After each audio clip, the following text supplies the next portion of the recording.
You're right, and this is the very reason why so many people go broke when they're retired. But you can plan for this in your 20s, 30s, or 40s, because the one biggest thing to understand is that you don't save your retirement, you invest and grow your retirement, and that's a huge difference.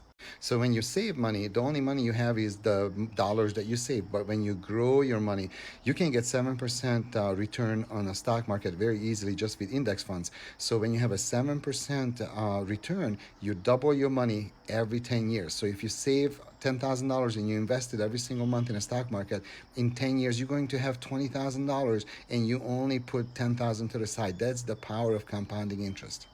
And people always wonder how much money they need to put to the side or grow or raise or save or invest for retirement. And actually, it's very easy to understand. You just figure out how much you're going to spend annually when you're retired and you multiply that by 25. So let's just keep this simple. If you're going to spend $100,000 a year for a couple when you retire, you need to have 25 times 100,000, which is 2.5 million invested in the stock market when you retire in a retirement account. The other big thing to understand is you never touch that principal. So once you're retired and you have that investment account growing, it's going to grow about 7 to 10% every single year. And all you're going to do is you're just going to withdraw 4% of that return, but you're never going to touch the principal. You're only going to withdraw 4% of the returns of that investment account. So now it doesn't matter how old you are, you have a simple formula of how much investment you need to have when you retire, which is just your annual need for your retirement. For example, $100,000 times 25, and that's going to be 2.5 million. That's just an example. You just have to figure out for yourself how much money you need when you retire and multiply that by 25. Now, how are you going to get there? That's very simple. All you're going to do is every time you have some income, you're going to set aside about 10 to 20%, and you're going to invest that every time you get income. So every time you get paid, every time you have some earnings from your small business or you have a paycheck, you're going to set aside 10 to 15 to 20%.